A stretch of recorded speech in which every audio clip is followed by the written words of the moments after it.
लेके कलकत्ता हाईकोर्ट का एक महत्वपूर्ण निर्णय आया था, जिसको वहां के मुख्यमंत्री ने मानने से मना कर दिया है। सर, किस तरह देखते हैं आप पूरे इसको? देखिए,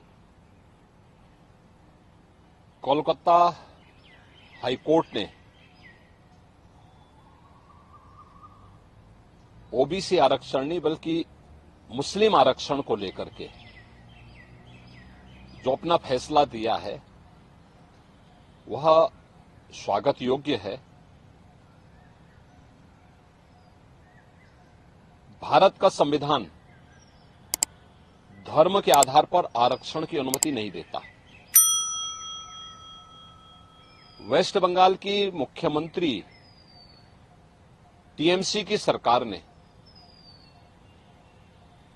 राजनीतिक तुष्टीकरण की पराकाष्ठा पर चलते हुए सन 2010 में 118 मुस्लिम जातियों को जबरन ओबीसी में घुसेड़ करके उन्हें ये आरक्षण दिया था।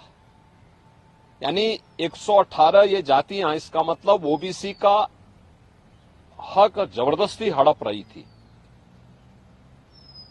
और इसी असंवैधानिक कृत्य पर माननीय उच्च न्यायालय कोलकाता ने टीएमसी गवर्नमेंट के फैसले को पलटा है और एक जोरदार तमाचा मारा है।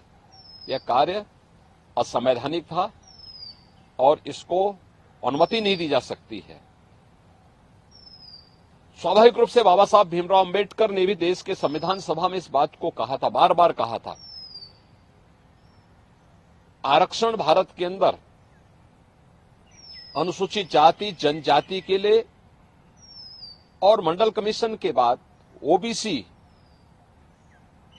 के सामाजिक और आर्थिक पिछड़ेपन को ध्यान में रखते हुए यह आरक्षण की व्यवस्था की गई थी। लेकिन धर्म के आधार पर आरक्षण की इजाजत भारत का संविधान कभी नहीं देता। और बाबा साहब भीमराव अंबेडकर ने इसके लिए बार बार देश को वार्न किया था कि धर्म के आधार पर भारत का विभाजन हुआ था।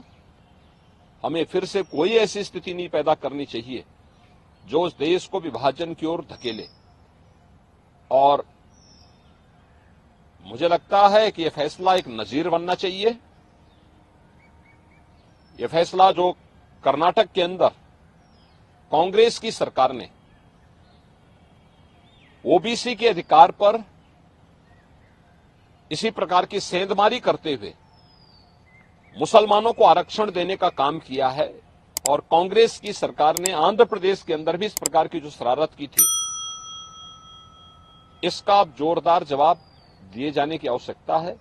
और मुझे लगता है कि किसी भी प्रकार के उस कार्य को जो असंवैधानिक हो, भारत के विभाजन की आधारशिला रखने वाला हो, भारत को कमजोर करने वाला हो, उसको कतई स्वीकार नहीं किया जाना चाहिए।